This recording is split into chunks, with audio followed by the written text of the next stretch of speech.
ايجوي ايجوي ايجوي ايجوي ايجوي خايب. شو تريد؟ اقول لك شفت شو صار بالمغرب؟ ايه شفت فوق الالف واحد متوفي، فوق 600 واحد منضر. الله يرحم اللي توفوا، الله يشافي اللي انضروا، والله يرزق يعني اللي اندموا. ايه هي فهمتني انت مو؟ ايه فهمت. ما شو سألت صاحبي قاعد العب انا، سألته قلت له شفت شنو صار بالمغرب؟ قال لي ايه شفت.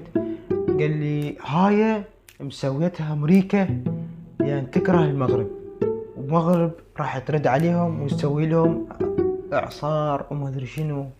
انا قلت معقوله يعني صدق يعني هو يجوز يطلع كلامه حقيقي؟ معقوله امريكا سوت زلزال؟ بس شلون يعني امريكا تسوي زلزال؟ يعني اختراعات جديده واحنا ما نعرف؟ اذا اكو صدق ليش ما نسوي المدرسه يعني؟ اي.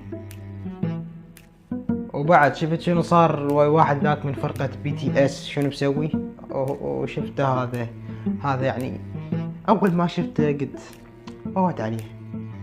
قلت يا ولد انت لا خلق ولا اخلاق، لا عيون لا رموش، هاي كل شي ماكو. اكثر واحد يكرهونه بالفرقة ذا الله لو بقى ما حد يهتم له. بس ليش تسيء؟ لماذا تسيء للاسلام يا هذا؟ ورحت له وسويت لقطة الكونغ فو، ضربته خليته يعتذر. لا ما اعتذر، طلع بالبث قال عمري 30 سنة لازم ما احكي اللي اريده.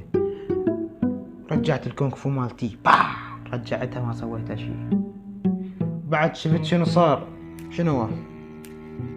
انور رشق. قلت شنو الامن كلهم جاي يمي؟ لا بس يجي احكي وياك، تحكي وياي. هذا وانور رشق. شنو اشور؟ انور رشق بيت رشق يا عمي لازم جهالكم ما ادري هذا يعني جاهل كبير مش سالفته هو. وليداتنا فدوة روح لكم.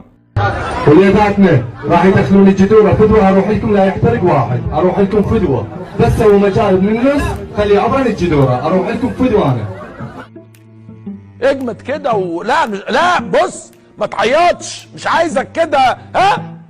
اجمد لسه اللي جاي. فدوة اروح لكم لازم جهالكم. وليداتنا اروح لكم فدوة لازم انواركم اروح لكم فدوة لازم انواركم.